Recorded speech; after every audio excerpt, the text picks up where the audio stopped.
जय हिंद। इस वीडियो में हम समझते हैं कि अर्थिंग क्या होता है, न्यूट्रल क्या होता है, फेज क्या होता है, कैसे हम मीटर से इलेक्ट्रिक की चोरी कर सकते हैं या अपने बिजली बिल को कम कर सकते हैं। पोल से गुजर रहे तार के ऊपर बैठा कोई पक्षी को करंट क्यों नहीं मार देता है। क्या हम अगर किसी रेलवे लाइन के ऊपर से जा रहे OHE वायर को पकड़ कर लटक जाएंगे तो हमें करंट मारेगा या नहीं मारेगा। तो इसको समझते हैं हम। सबसे पहले आप कुछ भाषा समझिए। जो फेज करंट होता है ना, इसके कई नाम होते हैं। पहले उन नामों को समझिए। फेज वायर को हम लोग लाइव वायर या जिंदा तार कहते हैं। इसे हॉट वायर या गर्म तार के नाम से भी जान जाता है। इसी को हम लोग कहते हैं मेन वायर। अब दूसरा हो जाता है न्यूट्रल। न्यूट्रल को हम लोग कोल्ड वायर कहते हैं या इसे ठंडा तार कहते हैं। अब इनका काम क्या होता है। फेज वायर उसे कहते हैं जो करंट को ले आ रहा है, और न्यूट्रल उसे कहते हैं जो करंट को ले जा रहा है। यही दो चीजें होती हैं। और अर्थ होता है एक अलग चीज होता है। ये भी एक तरह का न्यूट्रल है, ये सेफ्टी के लिए ही लगाया जाता है। उसको हम आगे समझाएंगे। अभी यही मेन समझिए। फेज वायर के रास्ते से करंट आता है और न्यूट्रल से जाता है। आना जितना जरूरी है उतना ही जरूरी जाना है। जैसे मान लीजिए हम सांस ले रहे हैं तो ये फेज है, और छोड़ेंगे तो वो है न्यूट्रल। तो आप बताइए ना, हमारे लिए जरूरी क्या है, फेज की न्यूट्रल। भैया एको को कम होगा ना तो हम मर जाएंगे। कि ऐसे थोड़ी होगा खाली फेजे पे रह जाएंगे, खाली इसे छोड़ते रहेंगे न्यूट्रल पे हो जाएंगे। तो फेज और न्यूट्रल दोनों जरूरी है। जैसे एक चोर जाता है चोरी करने के लिए तो घुसले रह जाएगा अंदर तो सुबेरे पिटाएगा वो। मान लीजिए बिना घुसले निकल गया तो फिर फायदा क्या हुआ, उसको चोरी किए। तो चोर जाने का रास्ता वो फेज, और जिधर से कूद के भागेगा वो न्यूट्रल। दोनों जरूरी है, फेज और न्यूट्रल। तगड़ा कौन मारता है भैया, दोनों बराबर है। सुरक्षा के लिए हम फेज तार को हम रेड कलर से रंग देते हैं, और जो न्यूट्रल होता है इसे किसी अन्य कलर से रंग दिया जाता है। अर्थिंग वायर को हमेशा हम हरा रखते हैं। अर्थिंग को लास्ट में समझेंगे। यहाँ देखिए, ये लाल वाला तार फेज के लिए हो सकता है, ये न्यूट्रल में आप किसी को भी यूज कर सकते हैं, लेकिन याद रखिएगा हरा तार का प्रयोग हमेशा अर्थिंग में करते हैं। देखिए, जब तक आपके पास न्यूट्रल नहीं रहेगा ना, आपको बिजली का झटका नहीं लग सकता है। करंट कहता है कि हम चले जाएंगे, और जैसे हमको लौटने का रास्ता मिल गया तभी हम करंट मारेंगे। अगर लौटने का रास्ता नहीं है ना तो हम करंट मारेंगे ही नहीं मारेंगे। तो जो ट्रांसमिशन लाइन आ रही होती है इसमें न्यूट्रल जानबूझ के नहीं दिया जाता है कि गलती से भी कोई इसे टच कर जाए तो उसे केवल फेज मिले। अगर न्यूट्रल दे देंगे तो लौटने का रास्ता मिल जाएगा, उसे करंट मार देगा। इसमें देखिएगा यहाँ पर पक्षी बैठे हुए हैं, इन पक्षियों को करंट नहीं मारेगा क्योंकि ये केवल फेज पर बैठे हैं। न्यूट्रल मिलेगा तभी मारेगा। यहाँ इस पक्षी को देखिए, इसमें भी देखेंगे एक फेज है, ये 3 ठो फेज हो गया, और एक हम ब्लैक कलर से कर देते हैं और ये वाला हो जाएगा आपका न्यूट्रल। इस तीनों में से एक जो होता है, 4 में से एक जो होता है वो न्यूट्रल होता है। अब जैसे ये देखिए, ये पक्षी फेज पे बैठा है, ये भी फेज पे, ये भी फेज पे। दो फेज वगैरह फेज पे बैठने से कभी करंट नहीं मारेगा, लेकिन जैसे ये न्यूट्रल पे टच हो जाएगा इसको करंट मार देगा। जैसे यहाँ देखिए ना, ये बकलोलवा को ये क्या किया है, अपने पंजा से इसको पकड़े हुए है और ठोड़ से, चोंच से इसको पकड़ लिया है। अगर ये दोनों वायर फेज है तब तो दिक्कत नहीं है। आप देख के थोड़ी बता पाएंगे कि फेज है कि न्यूट्रल है, वो वहां पे पता करना, उसको इलेक्ट्रीशियन से पता करना पड़ता है, सोर्स से। तो ये दोनों अगर फेज है तब तो इसको कोई प्रॉब्लम नहीं है। लेकिन मान लिया कि एक ठो ये वाला क्या है, फेज है, और दूसरा ये नीचे वाला न्यूट्रल है, तो यहां से इसके ठोड़ से तो करंट घुस जाएगा, और करंट जैसे पैर के पास आएगा उसको समझ गया कि अरे भैया जाने का रास्ता मिल गया, न्यूट्रल मिल गया, मार इसको, झनाक से उड़ जाएगा। या फिर ऐसा भी हो सकता है कि नीचे वाला फेज हो, ऊपर वाला न्यूट्रल, तो नीचे पैर के रास्ते करंट घुस जाएगा, और ठोड़ के रास्ते से देख लेगा कि जाने का रास्ता है तो मार देगा इसको, इस ससुरा मरेगा ये। अगर ये फेज और न्यूट्रल पर बैठा है तब, अब फेज पे तो दिक्कत नहीं है। इस इमेज में देखेंगे तो एक कौवा यहां बैठा हुआ है, ये कौवा फेज पर बैठा हुआ है, तो इसको करंट नहीं मारेगा क्योंकि न्यूट्रल नहीं है इसके पास। लेकिन ये आदमी को देखिए, बकलोलवा को, अपने जमीन पर खड़ा है, तो जमीन से इसको न्यूट्रल मिल जाएगा क्योंकि करंट को जाने के लिए न्यूट्रल जमीन है। सबसे बड़ा न्यूट्रल जो होता है वो जमीन होता है। तो ये तो न्यूट्रल ऑलरेडी है, और इसके ऊपर से ये किसी लोहे के छड़ द्वारा इसको छू दिया है। तो ये तो छू के ले आया है किसको, ये तो लेके आ रहा है फेज को, अपने पैर जमीन पे खड़ा है, मिल गया न्यूट्रल, फेज न्यूट्रल मिल गया, मारेगा इसे, मरेगा ये। देखिए, रेलवे का जो ओवरहेड इक्विपमेंट OHE वायर गया रहता है, अगर आप इस वायर को पकड़ के लटक जाते हैं तो आप तो केवल एक फेज बन गए। मतलब करंट जो है वायर से आपके शरीर में आ गया है, लेकिन आपको झटका नहीं मारेगा क्योंकि झटका मारने के लिए उसको चाहिए न्यूट्रल। आपको न्यूट्रल नहीं है। आप कहेंगे तो ट्रेन कैसे चल जाती है, तो ट्रेन जो होती है ऊपर से लेती है फेज, और उसके रास्ते उसके मोटर में आता है करंट, और चक्का जो होता है उसके इस रेल पटरी पे रहता है, और जगह जगह से रेल पटरी को जमीन से जोड़ा गया रहता है वायर द्वारा, तो पटरी से मिल जाता है न्यूट्रल और ट्रेन चल जाती है। अगर कोई इलेक्ट्रिक मिस्त्री पोल पर चढ़ा होता है तो वो अपने हाथ में रबड़ का ग्लव्स पहने रहता है जो इंसुलेटर का काम करता है। साथ ही अगर आप देखेंगे तो इसमें ये एक तो ये फेज हो गया 3 ठो और ये वाला एक हो गया न्यूट्रल। तो ये देखिए ये केवल इन फेज के पास में है, न्यूट्रल पे नहीं है। इसको करे जहां ये न्यूट्रल को टच करेगा इसको भी मार देगा। तो आपको न्यूट्रल पे बच के रहना है। ट्रेन के ऊपर अगर आप चढ़ जाते हैं कोई दिक्कत नहीं है। ट्रेन के ऊपर चढ़ के अगर OHE को पकड़ लिए तब तो मारेगा ही आपको, क्योंकि ट्रेन जो है वो जमीन से टच में आपको मिला है न्यूट्रल और ऊपर से ले लिए फेज, आपको उड़ा देगा, उड़ जाएंगे आप तुरंत। लेकिन अगर आप लटक के झुलवा झूल रहे हैं तो कोई दिक्कत नहीं है, आप झुलवा झूलिए, किसी पे इस पे झूलिए, लेकिन याद रखिए झूला झूलते समय ना अगर आप न्यूट्रल पे टच हुए ना तो झुला देगा अच्छा से। कोई इलेक्ट्रिक मिस्त्री आपके घर काम करने आता है तो होशियार रहता है ना, तो वो दस्ताना पहन लेता है रबड़ का ताकि करंट ना आ पाए। अब इसको देखिए ये होशियार है और ये बकलोलवा को देखिए ये ऐसे ही नंगे हाथ से ऐसे छू रहा है और ये पकड़ लिया फेज वगैरह को। अब देखिए ये क्या करते हैं, ऐसे होशियार होते हैं ऐसे इलेक्ट्रिक मिस्त्री, चप्पल उतार देते हैं ऐसे और चप्पल के ऊपर खड़े हो जाते हैं। जानते हैं सब कि चप्पल पहनेंगे तो कहीं हल्का सा भीगा हुआ होगा तो ग्राउंड पे टच होने की संभावना ज्यादा रहती है, तो उतार के ऊपर बैठ जाते हैं सब कि नीचे तो ग्राउंड में टच नहीं होंगे। अब काम कर रहे होते हैं सब, तो ये टच भी कर लेते हैं ना तो फेज आ गया इनके शरीर में। अब इनका शरीर भी एक तरह से फेज बन गया है, लेकिन चप्पल के ऊपर खड़े हैं तो इन्हें करंट नहीं मारेगा। और बाकी लोगों से कह देते हैं कि बाबू हमको टच मत करना है, क्योंकि जानते हैं कि बबुआ अगर टच करेगा तो वो जमीन पे खड़ा है, वो बन जाएगा न्यूट्रल और उड़ा देगा उसको। तो अगर आप उसको टच कर लेते हैं तो वो तो था फेज, आप जैसे इसको टच किए हैं आपका पैर जमीन पे है और अगर जमीन के संपर्क में आ गया, नंगे पैर हैं आप या फिर भीगा हुआ है तो फिर मार देगा, वो हो जाएगा जाने का रास्ता न्यूट्रल। अब जमीन हो गया न्यूट्रल और तार हो गया आपका फेज, और आप मिस्त्री और वो दोनों लोग क्या हो गए, बॉडी बन गए लोग, आप लोग को उड़ा देगा। तो ये मिस्त्री जो है ये देखिए ये होशियार भी है, स्मार्ट भी है, इससे जुड़ा कर्मफोर है। अर्थिंग समझिए क्या होता है। अर्थिंग का यूज केवल सेफ्टी के लिए किया जाता है। जैसे मान लीजिए कि यहां से करंट आ रहा है तो रेड वाला फेज है वो ला रहा है और न्यूट्रल है ब्लैक वाला, तो आप इसमें से इसको खोसिएगा तो करंट लेके आएगा और करंट इस फ्यूज में गया है। तो देखिए यहां से तो रेड वाला करंट है, ये तो आ गया फेज और इसको चालू कर देगा फ्रिज को और लौटने का रास्ता ये न्यूट्रल से ये लौट जाएगा। लेकिन जब कभी कोई इक्विपमेंट ज्यादा काम कर देते हैं, पुराने हो जाते हैं, तो हो सकता है कि यहां पर तार कहीं घिस गया हो पुराना होने से और घिसने के बाद इसके बॉडी से टच हो गया हो।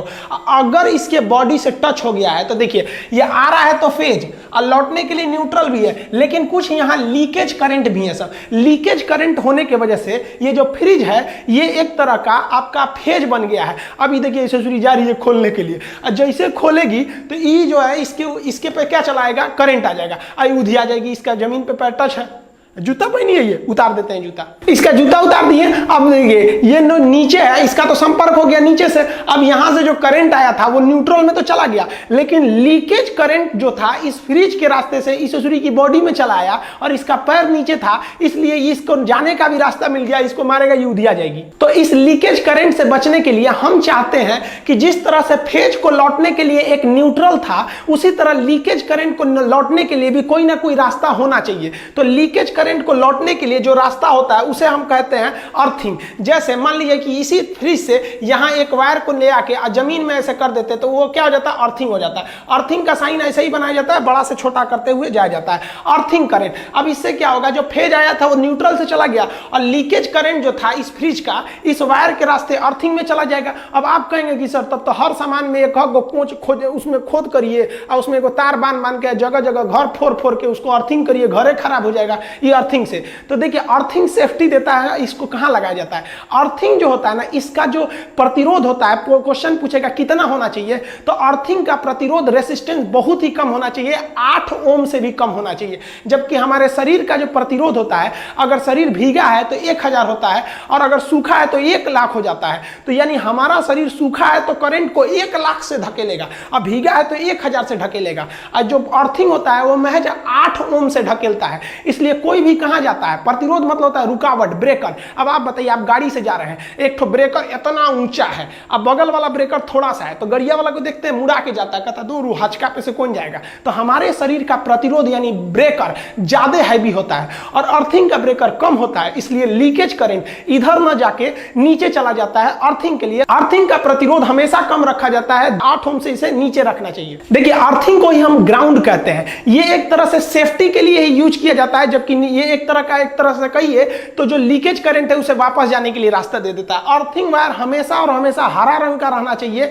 इसे 10-15 फीट जमीन के अंदर गाड़ दिया जाता है, एक प्लेट को, तांबे का प्लेट, और उससे एक ठो रॉड निकाला जाता है, उसमें कोयला, चारकोल, नमक को डाल दिया जाता है ताकि अच्छे से गल के उसमें वहां पे मॉइस्चराइजर बनाया रहे। और उसके बाद एक रॉड निकाल दिया जाता है। रॉड से क्या किया जाता है कि एक रॉड से एक हरे रंग का अर्थिंग वायर को लाते हैं और इस अर्थिंग वायर को ले आके ये जो एक्स्ट्रा ऊपर वाला छेद दिया रहता है ना, इसी में जोड़ देना चाहिए अर्थिंग वायर को ले आके। इससे क्या फायदा होगा, देखिए मान लीजिए ये आपका फ्रिज है, इस फ्रिज से हम सप्लाई ले आ रहे हैं तो इससे 3 ठो सप्लाई लाना चाहिए। कौन कौन सा? एक हो गया फेज का, एक हो गया न्यूट्रल का, और एक हो गया लीकेज करंट के लिए। अब आपसे पूछेगा लीकेज करंट की सप्लाई कहां से दी जानी चाहिए, तो किसी भी लोड यानी जो मशीन है आपका, फ्रिज कूलर जो भी है, उसकी बॉडी से टच कराकर एक आपको अर्थिंग ले आना चाहिए। अब इसको तीनों में जोड़ देना चाहिए। एक जुड़ गया फेज में, एक जुड़ गया न्यूट्रल में। देखिए यहां रेड वाला जो है वो फेज करंट आ रहा है और काला वाला जो है वो है आपका न्यूट्रल। अब मान लीजिए इस पे जो लीकेज करंट है उसको हम हरे रंग के तार से लाएंगे। यहां बोर्ड भी हरा है इसलिए हरा चलेगा नहीं, हम इस पे सफेद कर दे रहे हैं, तो लीकेज करंट को सफेद रंग से ला रहे हैं और यहां ऊपर वाले में जोड़ दे रहे हैं। तो ये ऊपर वाला जो होता है अर्थिंग होता है। अब बताइए अगर ये जो है इस पे लीकेज है करंट का, मान लीजिए यहां पे लीकेज है, अब हम इसको अर्थिंग से जोड़े हैं तो अब ये ससुरी नहीं जाएगी, बच जाएगी। देखिए कैसे, इस पे लीकेज है तो जो मेन करंट आया फेज से लौट जाएगा न्यूट्रल से, लीकेज करंट को पकड़ लेगा ये आपका अर्थिंग वायर, क्योंकि इसका प्रतिरोध कम है इसलिए करंट इधर से जाएगा। इस आदमी का प्रतिरोध ज्यादा होता है इसलिए इधर से नहीं जाएगा और ये होते हुए इस प्लग में चला जाएगा और इस बड़े वाले को हम लोग ऊपर वाले में खोस देते हैं और ये इस रास्ते से जमीन में चला जाएगा। अतः लीकेज करंट गया जमीन में। जमीन सबसे बड़ा चार्ज सिंक है, इसमें कितना भी वोल्ट का करंट दे दीजिए ये सोख लेता है। तो ये हो गया आपका अर्थिंग वायर। अब क्वेश्चन पूछता है कि अर्थिंग का जो ये वाला पिन होता है ये मोटा और सबसे लंबा क्यों बनाया जाता है। तो देखिए हम ये इसमें क्यों बनाया जाता है, जैसे मान लीजिए कि हम इसमें खोसे इसमें, तो हमको सबसे ज्यादा जरूरी क्या है कि फ्रिज भले देर से चले लेकिन करंट ना मारे, इसलिए अर्थिंग वायर को लंबा बनाते हैं कि पहले ही ये किसमें घुस जाए, प्लग में घुस जाए। और जैसे डालेंगे पहले प्लग में घुस जाएगा तो सबसे पहले ये प्लग जो है ये किससे संबंधित है, ये अर्थिंग वायर से संबंधित है और ये किसको लेके आ रहा है, लीकेज करंट को। तो जैसे घुसाएंगे तो सबसे पहले ये लीकेज करंट को भेज दिया और लीकेज करंट को भेज दिया, उसके बाद ये दोनों का साइज सेम होता है, ये घुसेगा तब इसको देगा फेज और न्यूट्रल। पता चला पहले ही फेज दे दिए अब बाद में लीकेज को ले जा रहे हैं, उसी बीच कोई छू लेगा तो उसको धमाक से उड़ा देगा। इसे मोटा बनाने का दूसरा एक और रास्ता है कि हमें अर्थिंग करंट का जो रेसिस्टेंस, जो प्रतिरोध है उसको कम रखना है, क्योंकि करंट धड़ाक से चला है प्रतिरोध कम होने की वजह से। प्रतिरोध कम करने के लिए किसी भी वायर को मोटा किया जाता है, तो जानबूझ के इसे मोटा कर दिया जाता है कि इसका प्रतिरोध घट जाए और उधर से लीकेज करंट फटाक से चला है। इसमें इसे मोटा करने का एक और रीजन है कि इसको अगर आप मोटा कर देंगे तो अर्थिंग वायर जो है वो कभी भी फेज वाले में नहीं जाएगा और ना ही न्यूट्रल वाले में जाएगा, क्योंकि अर्थिंग का जो रेसिस्टेंस होता है वो बहुत ही कम होता है, उसे फेज और न्यूट्रल में नहीं जाने देना चाहिए। तो ये 3 रीजन है इसको मोटा बनाने का। देखिए अर्थिंग जो होता है वो 2 तरह से लगाया जाता है। एक सरकार की अर्थिंग होती है जो सरकारी लाइन से आती है, वो हर जगह अवेलेबल नहीं है, और कुछ ऐसी अर्थिंग होती है जो व्यक्ति खुद से लगा लेता है। जैसे आप इस एग्जांपल में देखिए कि ये पावर सब स्टेशन है, इसमें आपको 2-3 ठो लाइन दिख रही हुई रेड कलर की जो आपकी फेज लाइन है, एक ग्रीन कलर की जा रही है जो अर्थिंग है, काले रंग की जा रही है जो न्यूट्रल है। अब ये वाले घर वाले भाई साहब क्या किए हैं, आप ध्यान दीजिए कि वाले इस वाले से क्या ले लिए हैं, फेज ले लिए हैं, एक न्यूट्रल ले लिए हैं, एक अर्थिंग ले लिए हैं। इनको फेज भी मिल गया, जाने का रास्ता न्यूट्रल भी मिल गया, इनमें घर में किसी को करंट भी मारेगा तो ये अर्थिंग में चला जाएगा, ये घर सुरक्षित है। लेकिन ये वाले भाई साहब को देखिए, ये अर्थिंग लाइन से अर्थिंग लिए ही नहीं है, लाल वाले से फेज ले लिए हैं, काले वाले से न्यूट्रल ले लिए हैं, लेकिन ये भी बंदा होशियार है, ये अपना पर्सनल अर्थिंग लगा के रखा है। देखिए यहाँ पे इसने क्या लिया है, पर्सनल अर्थिंग, तो ये भी बच जाएगा। ये सरकार का फायदा उठा रहा है, ये अपने दिमाग का फायदा उठा रहा है। बकलोलवा को देखिए, सब स्टेशन से आया लाइन 3 फेज जा रहा है, एक ठो फेज ले लिया अपने घर में और एक ठो न्यूट्रल ले लिया जाने के लिए, और सरकार इस एरिया में अर्थिंग दी ही नहीं थी और यो ससुरा अपने घर में अर्थिंग नहीं लगाया तो उड़ेगा, इसके यहाँ करंट मारेगा किसी को तो झनाक से उड़ेगा ही। देखिए हमारे यहाँ जो डिस्ट्रीब्यूशन लाइन होते हैं उसमें 3 फेज दिए जाते हैं, यानी ये देखिए 3 लाइन दी जा रही है। ये फेज इसलिए दिए जाते हैं कि सब स्टेशन पे लोड कम पड़े। मान लीजिए किसी मोहल्ले में 300 घर है तो क्या किया जाएगा, हर फेज से 100-100 घर को सप्लाई दे दी जाएगी, तो हर एक फेज पर लोड ज्यादा एकदम सेम रहेगा तो मोहल्ले में बिजली सेम रहेगी। लेकिन क्या किया जाता है ना, कभी कभी लोग, किसी घर में ज्यादा लोड है, किसी घर में कम लोड है, किसी मोहल्ला में पता चला 2 फैक्ट्री लग गई, तो उसके वाले पर लोड ज्यादा हो जाएगा तो उधर जो वोल्टेज होगा टिमिर टिमिर रहेगा, तो लोग उस फेज से हटा के दूसरे फेज में लगा देते हैं। तो ये ना हो इसलिए हम लोग ज्यादातर फेज को डिस्ट्रीब्यूट कर देते हैं। लेकिन हमारे यहाँ बिहार व यूपी वगैरह में क्या होता है ना, चोरी लोग कर लेते हैं। अक्सर हर जगह लोग थोड़ा बहुत चोरी कर लेते हैं। क्या करते हैं, वो टोक फंसा लेते हैं। देखिएगा ना, कोई बोतल वोतल रहेगा तेल उल का, तो उसको आधा काट के उसमें तार में फंसा के इस तरह से टोकन फंसा लेंगे लोग, और उसमें इसमें डाल देंगे फेज में और एक तो न्यूट्रल में। ले लीजिए, फेज ले लेगा, घर से ही न्यूट्रल अर्थिंग बना सकता है वहां पर। और उससे क्या होता है, तब ये सब स्टेशन पर लोड ज्यादा हो जाता है। पता चला इसने 100 घर को डिस्ट्रीब्यूट किया था और किसी एक फेज में 50 तो घर वाले टोक फंसा के चोरी करने लगे हैं लोग। अब भाई चोरी करेंगे तो उस पर एक्स्ट्रा लोड आ जाएगा, तो इस एक्स्ट्रा लोड से लिए कई बार छापा पड़ता है। तो ये लोग क्या करते हैं, उतार लेते हैं, कहते हैं हमारे यहाँ तो लाइटें नहीं है। देखिए, जो हाई टेंशन लाइन होती है, जो जहां से ट्रांसमिशन होके आ रही होती है, उसको हम लोग डेल्टा में जोड़ते हैं। डेल्टा ऐसे कनेक्शन को कहते हैं जिसमें से न्यूट्रल नहीं गया रहता है। यानी अगर डेल्टा में जुड़ा है तो न्यूट्रल है ही नहीं, आप उसको करंट ले लेंगे लेकिन कोई काम नहीं कर पाएंगे और ना ही आपको झटका मारेगा, क्योंकि डेल्टा में न्यूट्रल नहीं होता है, आपको न्यूट्रल देना पड़ेगा। तो जो हाई वोल्टेज होते हैं यानी स्टेप अप करंट या ट्रांसमिशन लाइन, वो डेल्टा में जुड़ा होता है। लेकिन जब वो सब स्टेशन पे पहुंचता है तो उसे स्टेप डाउन करके उसे हम लोग कहते हैं लो वोल्टेज, और उसके बाद डिस्ट्रीब्यूट करते हैं। तो डिस्ट्रीब्यूशन लाइन आपको स्टार कनेक्शन में होता है। स्टार कनेक्शन में 3 फेज के साथ साथ एक न्यूट्रल भी होता है। क्वेश्चन कहेगा कि जो स्टेप डाउन ट्रांसफार्मर होते हैं वो कौन से होते हैं, तो वो डिस्ट्रीब्यूशन के लिए होते हैं, उनका वोल्टेज कम होता है। कम वोल्टेज पे ही हम लोग को काम चलाना रहता है अपने घरों का 240-230 वोल्ट के आसपास में, तो वो स्टार में रहते हैं। लेकिन high tension line, high voltage, step up वाले डेल्टा में रहते हैं। ये अलग से हम पढ़ाएंगे आपको डेल्टा और स्टार में, और क्या होता है जंपर पिन इनसे इसको कनेक्ट करने के लिए। तो इस तरह से हमको आता है डेल्टा से ट्रांसफार्मर दे देता है स्टार। अब हमको जो मिलते हैं, देखिए कोई भी चीज कभी कभी सुने होंगे कि ये 3 फेज का है, ये सिंगल फेज का है। तो सिंगल फेज की चीज कमजोर रहते हैं और 3 फेज की चीज बहुत शक्तिशाली रहते हैं। जैसे यहां से देखिए आपको 3 लाइन जा रही है, आर बाई बी, ये फेज को दर्शाते हैं, एन से हो गया न्यूट्रल। तो ये पंखा जो है एक नीले रंग का फेज लिया है, एक काले रंग का न्यूट्रल लिया है। तो न्यूट्रल कॉमन बना दिया जाता है, एक ही रास्ता हो जाता है निकलने के लिए। तो ये पंखा कितने फेज का है, 1 फेज का। ये लाइट को देखिए, ये पीले वाले से लिया है फेज और काला वाले से न्यूट्रल, सबके लिए एक ही न्यूट्रल है काला वाला, तो ये भी सिंगल फेज का है। आप इस सॉकेट को देखिएगा तो इसमें लाल वाले से एक ठो ले लिया है फेज और काला वाले से लिया है न्यूट्रल, तो ये भी कितने फेज का है, सिंगल फेज का। लेकिन मोटर को बहुत ज्यादा मेहनत करना होता है, उतना पानी को 5 तल्ला पे चढ़ाता है टंकी पे, तो सिंगल फेज पे उतना शक्ति नहीं हो पाएगा। तो इस ससुरा को देखिए 3-3 को फेज ले ले है, लाल वाले में से पीला, नीला, आर वाई बी तीनों फेज ले लिया है। फेज को हम लोग कोड भाषा में आर वाई बी कहते हैं, और एक तो न्यूट्रल लिया है। तो ये मोटर कितना फेज का है, 3 फेज का मोटर है। अब इसीलिए लोग कहते हैं ससुरा मोटर से करंट मारता है तो उड़ाइए देता है। अरे उड़ाइए कौन चीज देता है, मोटरवा ससुरा 1 फेज पे थोड़े चल रहा है, वो तो 3 फेज पे चल रहा है। तीनों फेज बा छुएगा तो उड़िएगा नहीं। लेकिन अगर वही कोई मोटर कम पावर का है, जैसे ये मोटरवा को देखिए ना, ऊपर से 3 ठो फेज गया है, लेकिन ये लिया है एक गो नीला वाले से फेज, एक न्यूट्रल, तो ये तो सिंगल फेज का मोटर है, इससे करंट मारेगा ना आपको तो उतना झटका नहीं मारेगा। लेकिन ये 3 फेज वाले से मारेगा ना तो उड़ाइए देगा आपको। आपके घर में जो सप्लाई आती है पोल से, डिस्ट्रीब्यूशन लाइन, हालांकि इससे पहले वाले वीडियो में हम आपको ट्रांसमिशन लाइन और डिस्ट्रीब्यूशन लाइन पढ़ा दिए हैं, उसमें 4 ठो वायर आएगा। देखिए यहाँ पे 3 वायर जो है वो फेज के लिए है, 1 वायर जो है वो न्यूट्रल के लिए है। देखिए अगर आप सिंगल फेज का करंट लिए हैं, अपने घर में सप्लाई लिए हैं, तो 1 ठो आपको दे देगा फेज, एगो देगा न्यूट्रल। न्यूट्रल तो हर हाल में देगा। और 3 फेज का लिए हैं तो 4 गो तार आएगा, 3 ठो फेज आएगा, एगो न्यूट्रल आएगा।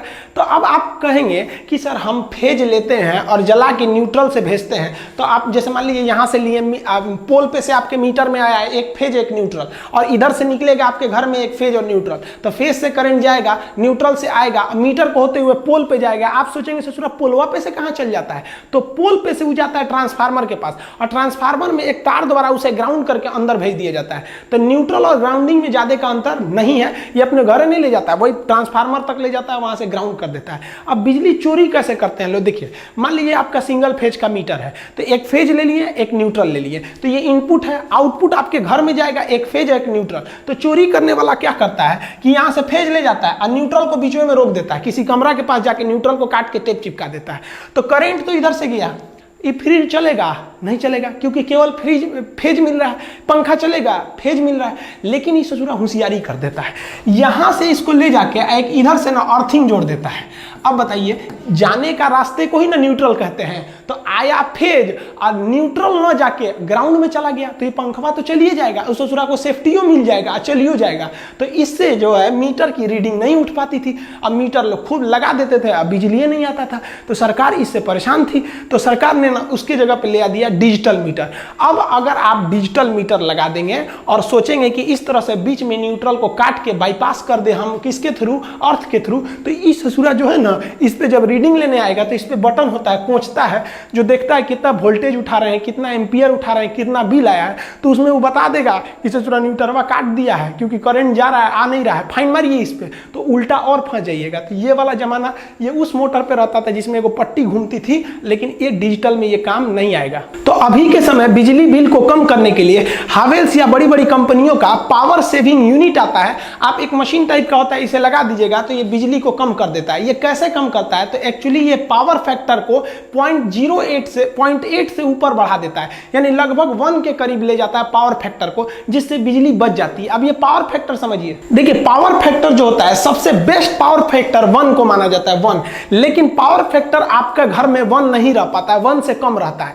तो 0.8 तक है ना, तो ठीक है, ये लगभग 1 के करीब है, लेकिन 0.8 से कम है, 0.7 है, 5 है, 2 है, तो आपका बिजली बहुत ज्यादा उठ रहा है। तो ये पावर फैक्टर को आपको 1 के करीब रखना है, 0.8 है तो ठीक है। कैसे होते हैं सब पावर फैक्टर? तो देखिए ध्यान से, जो हमारा लोड होता है, जो मशीनें को हम लोग यूज करते हैं, बल्ब वगैरह, वो 3 तरह के लोड होते हैं। एक होता है रेसिस्टिव लोड। रेसिस्टिव लोड उसे कहते हैं जिसमें लाइट और हीट उत्पन्न होती है, जैसे कोई बल्ब वगैरह हो गया, तो ये रेसिस्टिव लोड है, इसमें कोई भी चीज घूमने वाला नहीं होता है, तो ये ज्यादा बिजली नहीं उठा पाता है। लेकिन अगर आपका कोई इंडक्टिव लोड है, तो इंडक्टिव लोड में क्या होता है, कोई भी चीज घूमने वाली होती है, जैसे पंखा हो गया, मोटर हो गया, कोई भी चीज जिसमें कॉइल का प्रयोग होता है, घूमता है इंडक्शन के द्वारा, तो उसे कहते हैं इंडक्टिव लोड, इसमें कॉइल का प्रयोग होता है। तो ये जो होता है ना, ज्यादा बिल उठाता है। और सबसे कम उठाता है कैपेसिटिव लोड। कैपेसिटिव लोड उसे कहते हैं जिसमें इस तरह के छोटे छोटे कैपेसिटर लगे होते हैं। अब आप बताइए, ये मोटर है, क्या है? ये इंडक्टिव लोड। ये बल्ब वगैरह है, ये क्या है? Resistive load. और कैपेसिटर वगैरह लगे हैं तो ये सबसे कम बिजली बिल उठाता है। अब हम ये समझते हैं ससुरा ज्यादा क्यों उठा लेता है, तो जो अल्टरनेटिव करंट होता है ना, वो वेव की तरह चलता है, सांप की तरह। देखिए ये सांप चल रहा है ना, तो ये अल्टरनेटिव करंट है। और जो ट्रेन होती है ना, वो डायरेक्ट करंट, अगर सीधे गया तो डीसी डायरेक्ट करंट, ऐसे ही से गया तो वो हो जाता है अल्टरनेटिव करंट। तो अल्टरनेटिव करंट बनाने वाला अल्टरनेटर और डायरेक्ट करंट बनाने वाला डायनेमो। तो डायरेक्ट करंट को, डायनेमो को कहते हैं डीसी जनरेटर, अल्टरनेटर को कहते हैं एसी जनरेटर। तो जनरेटर का 2 टाइप होते हैं, उसको नेक्स्ट वीडियो में कभी समझा देंगे। तो जो करंट होता है हमारे घर में एसी, वो सांप की तरह चलता है, तो इसे हम कहते हैं वेव। इसी को फ्रीक्वेंसी होती है। फ्रीक्वेंसी का मतलब होता है फेरा। तो हमारे घर में जो करंट आती है उसकी फ्रीक्वेंसी होती है 50। यहां आप देखिएगा सांप का 2 फेरा दिखेगा, एक ये वाला फेरा हो गया और एक ये फेरा हो गया। तो इसकी फ्रीक्वेंसी कितनी दिख रही है? 2। लेकिन जो घर में करंट आ रहा होता है उसकी फ्रीक्वेंसी 50 होती है, यानी 1 सेकंड में वो 50 फेरा मार देता है वो।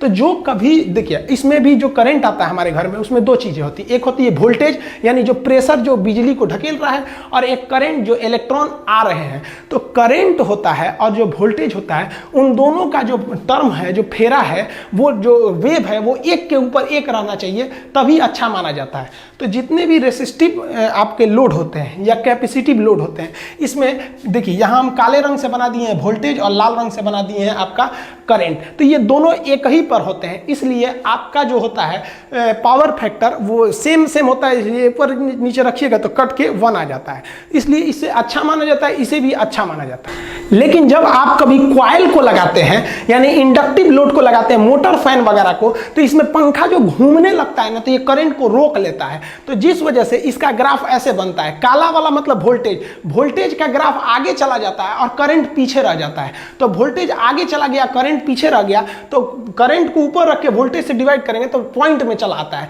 तो वही आपका जो पावर फैक्टर होता है ना, वो 1 से नीचे जाने लगता है वहां से। तो इसलिए आपको जरूरी है कि ये जो आपका करंट पीछे रह गया, इसको ढकेल के आप किसके बराबर करिएगा?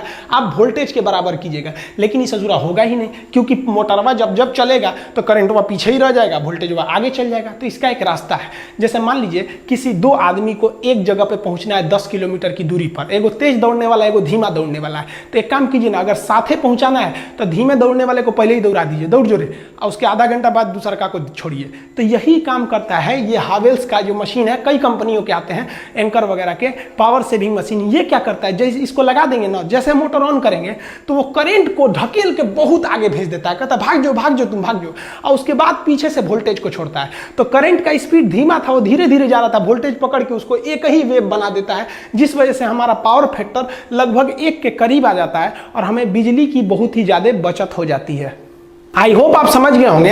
अब नेक्स्ट वीडियो में हम समझा देंगे आपको एसी करंट और डीसी करंट में क्या अंतर होते हैं, मोटर में किस तरह से बनाए जाते हैं, शंट मोटर क्या होता है, सिंक्रोनस मोटर क्या होता है, ट्रैक्शन मोटर क्या होते हैं, सब कम्यूटेटर कहाँ होता है, अल्टरनेटर और डायनेमो में किस तरह का अंतर होता है, और जनरेटर किस तरह से काम करता है। मिलेंगे नेक्स्ट वीडियो में, तब तक के लिए जय हिंद।